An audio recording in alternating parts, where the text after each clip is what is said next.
What's going on, everybody? Welcome to another episode of Fandom Talk. We're back with you guys this week. We're back. We're just going to cover a few things in the entertainment industry. I got my man Kevin Garlington from Hubster Photography in the Bay Area on the line. What's going on, Kevin?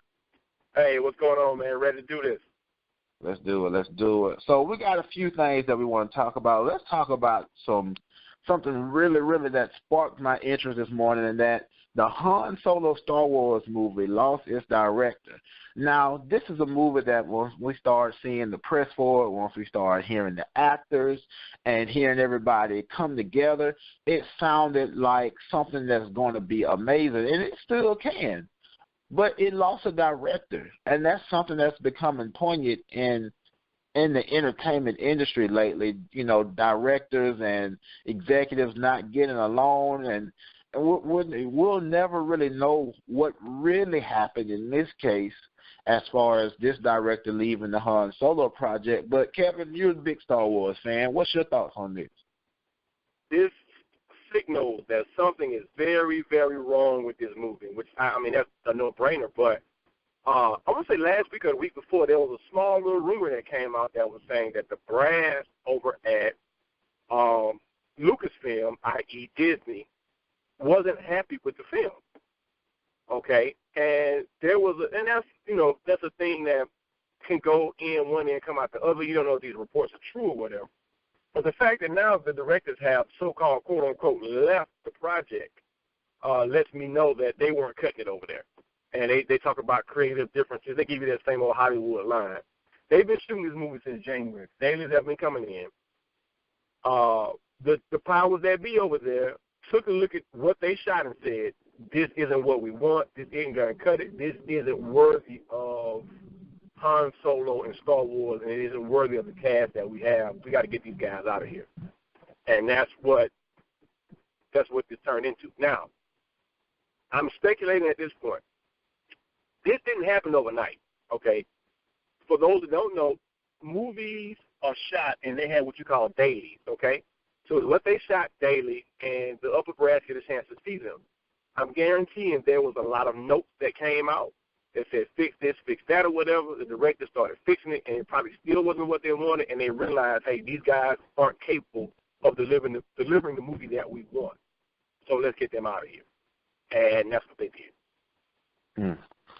Man, I hate to see this because the way, they gave us this big, bright ball of hope, when this movie came out. And even when you still hear the actors, like especially Donald Glover, he's very, very, very, very, very, poignant about this role. He's really into it. He's loving what he's doing, and I still think it's going to be a good movie, whatever direction they go in.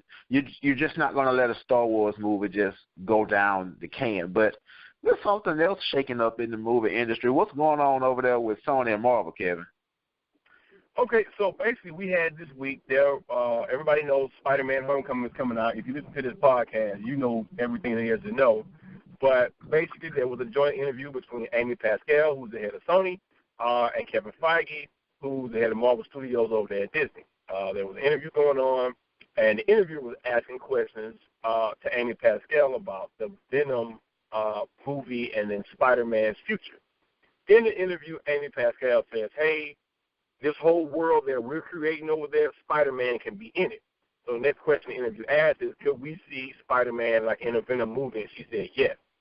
So what that extrapolates, that everybody's been extrapolating from that conversation is Venom and the Black Cat Silver Sable movie are actually in the MCU, is what people are extrapolating. She didn't come out and say that, although I do understand where this extrapolation comes from. But for our listeners, we don't want you to believe the hype and think she just came out and said that it's all part of the MCU. That is not true necessarily at this point. So that's what happened. And I watched that interview several times, and I noticed that, sometimes they have those meme videos where they have two people talking, but they're one person talking in an interview or something, but they're focusing on the other person.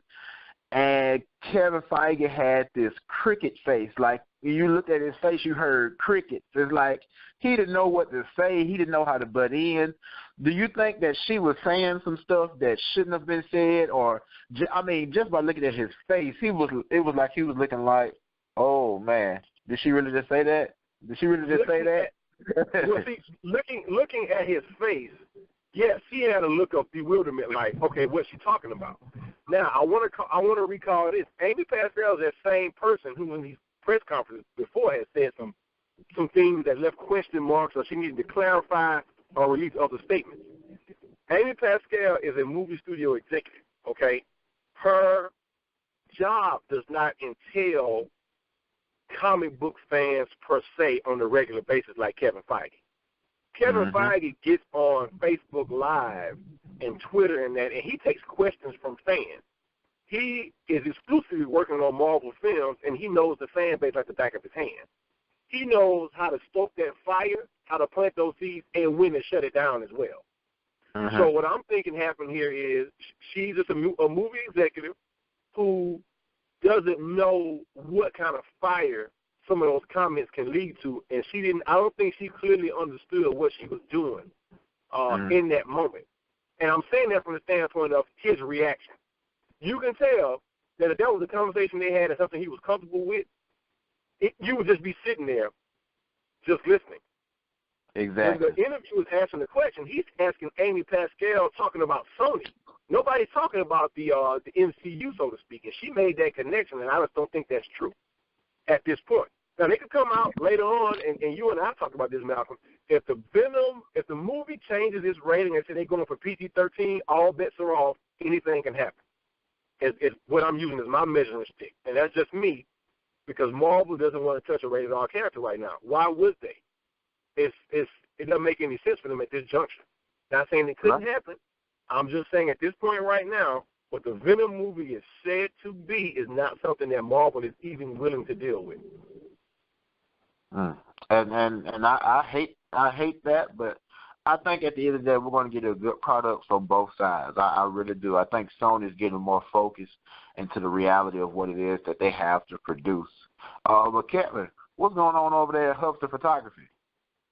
Oh, we're just getting ready to gear up for a couple of more superhero cosplay shoots. I've got some friends of mine here in the area who are working on some great costumes, who are getting ready to go out there and put out some really, really good work. So check out @J_, on Instagram, and @DCosplay. If you want to see some great cosplayers who do some wonderful stuff. And @J_ was actually the 2016 winner of the Suicide Squad cosplay contest. He was Rick Flag, and they flew him out to Comic-Con, and he was on stage with Will Smith and the rest of the cast of Suicide Squad. So he's a phenomenal cosplayer, great dude. Check him out. Awesome. And don't forget to check out my man Jeremy Branch over there at Be Terrible Productions as well. You got the new horror movie club with Jeremy and Kevin. Each week they go over a different movie, and that's on a streaming service. They've mostly been using Netflix. This past week, or this yesterday, they did Invitation. The Invitation, that movie is up. So I got a chance to listen to that episode. Sounds like another hilarious horror movie. I don't watch horror movies, but they sound funny. Well, so do you guys already know what movie you guys are doing next week? Yeah, so next week we're doing It Follows. It can be found on Netflix. And yes, you're right. At this point right now, everything we're doing is on Netflix, and then we'll, if we decide to expand, we'll let the fans know way ahead of time. We're also over at Be Terrible Movies or whatnot. We're taking suggestions. So the way it works now, Jeremy picks 1 week, I pick the next week, and then we will take suggestions. If we get enough people in the club that want us to watch a certain movie, hey, we'll do it. But thank you for the support so far. It's been great. Most definitely. Another thing I want to talk about is the Mummy losing $95 million. Now, when I look at the commercials for the Mummy, I wasn't intrigued. It didn't grab me. It just didn't. I'd rather give me my Brendan Fraser, give me my Brendan Fraser Mummies. I mean, that's what I want. I don't know what this is. I mean, and apparently a lot of other people don't know what it is either. It's lost a lot of money. I mean, I feel like they tried to do too much. I hate to use this as an example because it's something that I love and it's so near and dear to my heart. It's like the new Hollywood phrase when somebody comes out and says something big, that they're going to do something big. They're using my man Haim Saban, which is, of course, you guys know the guy that founded Power Rangers.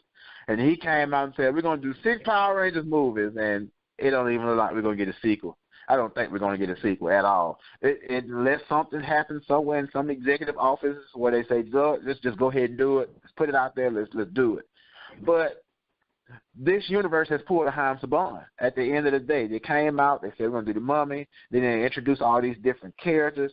But when they came out and said some doggone Phantom of the Opera and Hunchback of Notre Dame, I was, no. And that killed it. They should have just came out with the Mummy, produced the Mummy, promoted the Mummy, let everybody know about the Mummy, and then later on gave us more. Now, don't get me wrong. That picture with all those characters that they said were going to be as part of this universe was amazing. That was a star-studded picture if you've ever seen one ever. But this movie is tanking. I mean, what do you think, Kevin?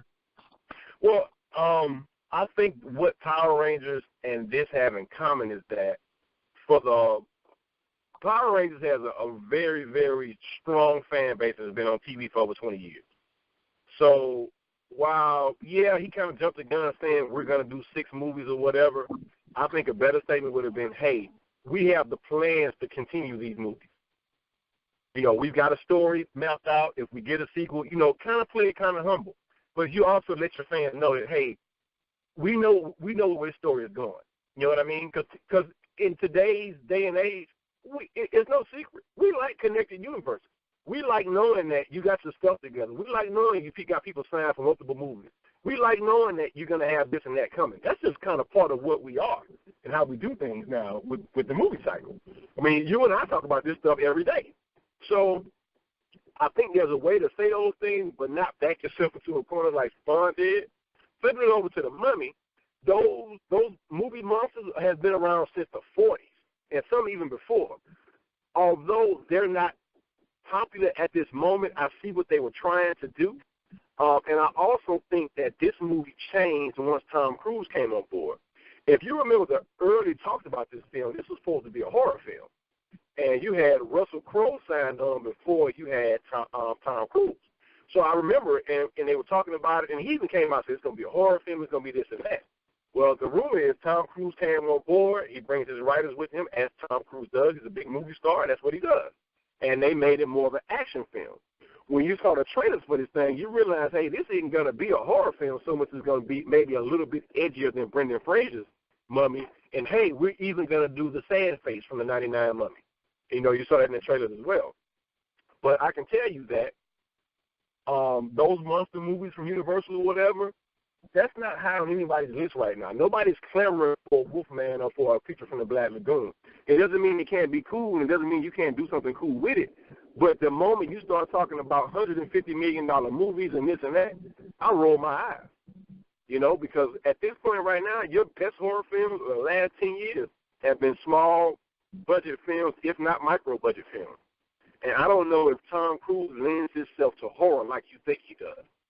So I hate to see anybody lose like that. They took a gamble. They tried to do something fresh, but it just seems like it's not really going to make it. Now, this movie has made over $300 million worldwide. But in the States, it's only made $56 million. Yeah, it's only made $56 million here in the States. That's bad. That's really bad. Can't count that out. And that helps me segue to our next topic is Cars 3. Did you get a chance to see Cars 3, Kevin? I did not, and if my 5-year-old son didn't have me go see it, I won't see it. Okay. And I want to talk about Cars 3 today because my question is, did we need Cars 3? That's my question. I'm gonna let you talk on that real quick because I know you saw the box office numbers for Cars 3 and what it did in one weekend. $53 million for a Pixar movie. That's not good. That's not good at all. What are your thoughts on that? Well, you know what I think happened? I think that this is another Power Ranger situation. And when I say that, you're saying, huh? What do you mean? Well, look at the toy sales for Power Rangers. Everybody knows Power Rangers has strong toy sales. Like there's no debating that. There's no question. And Cars, believe it or not, Lightning McQueen, they have very strong toy sales. Very strong toy sales. So I think sometimes you get executives involved who want to, who think that because the toys are selling is signaling that there's an audience for this movie. Now, granted, $56 million opening or $52 million opening, whatever it was, for any other film is a win. But this is Pixar. And they only got about 80 million worldwide on it. So I think it's kind of, a signal that, hey, we didn't want this as bad as you thought we did, signaling from the toys or whatever. I don't think we needed this film, and I would have liked to see Pixar do something different and give us, something else. But here, as of late, it's not like they haven't been winning, but they did put out that horrible The Good Dinosaur flick. We have seen them kind of fall off a little bit. And Human Nature Entertainment that does the Minions movies and everything, and The Secret Life of Pets, they have caught up to Pixar as far as box office goes in the last couple of years. They've been giving Pixar a run for their money.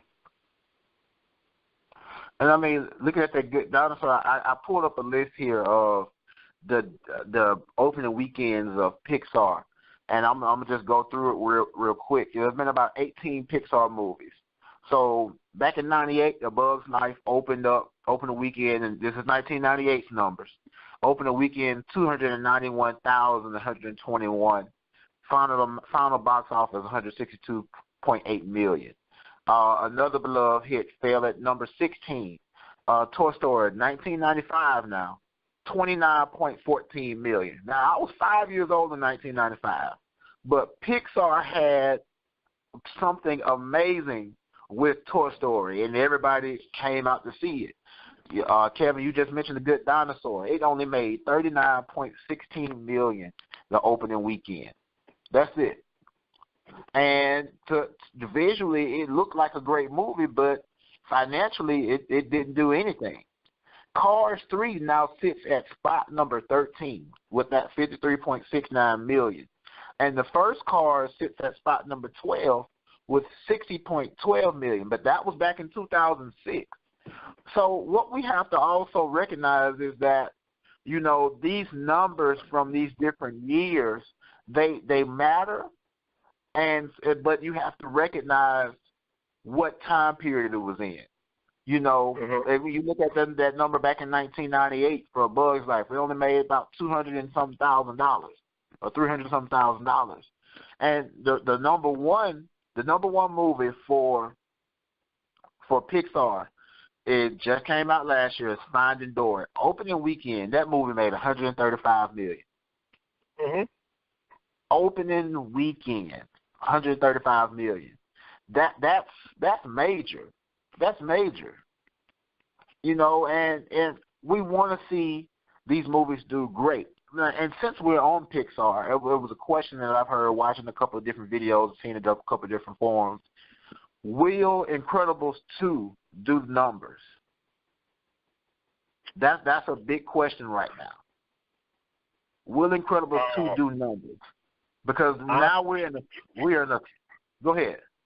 I think it will. But it depends on a few things. Now, I will say this. Cars 3 did not have the marketing that we've seen typically Pixar do with films. You're absolutely right. And I think that this movie was never set up to be a Finding Dory or, some of their other hits or whatever, just from the marketing campaign and what they spent on it. The fact that they, kind of came back close to their opening weekend, the first Cars or whatever, is pretty cool. But at the same time, I honestly and truly think this is one of those things to where they knew and they didn't sink a whole lot of marketing money into it. Because when a Pixar movie's coming out, you can't escape that. I took my son to McDonald's up there and got him a Happy Meal, and Cars was not part of the marketing campaign. It was something else. Typically, I'm glad you said that. Yeah. Typically, when you had these movies come out, they really push the marketing. Now, I'm not saying with a marketing push they were going to get a whole lot more return. I think they capped out and got what they were going to get. So, but I do kind of feel like you can. I'm glad you said that. You made a great example. And you remember, like I remember from back in the day, we both grew up around the same neighborhood.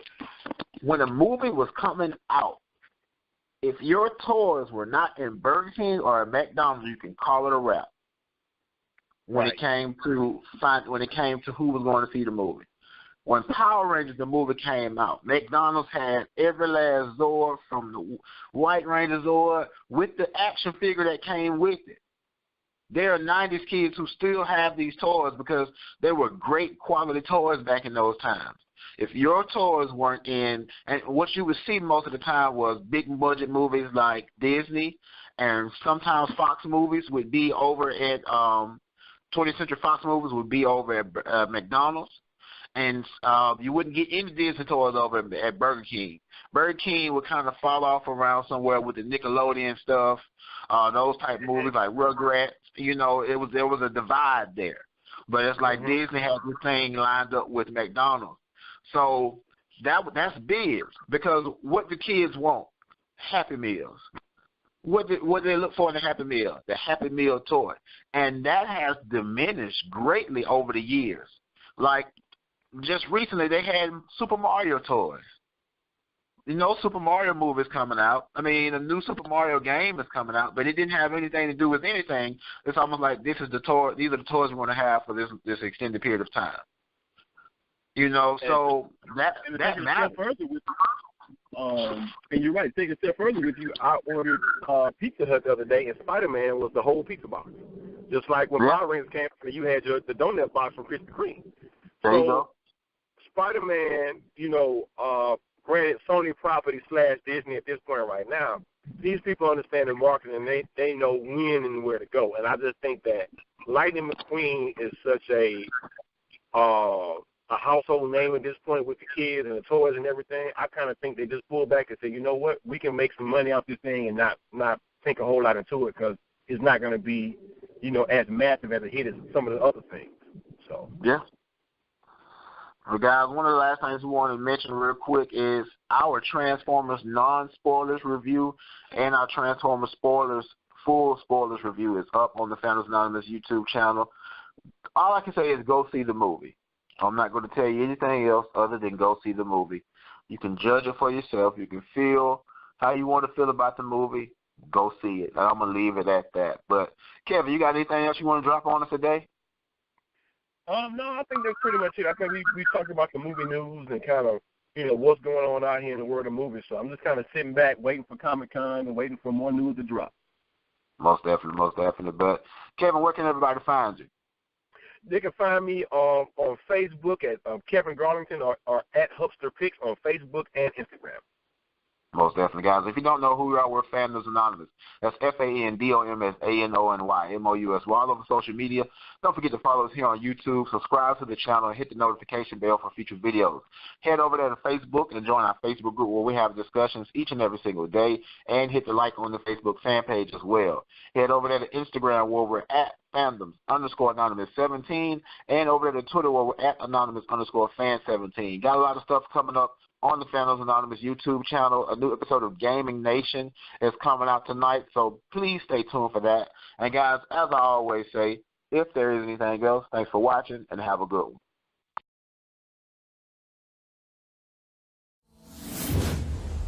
Fandoms Anonymous.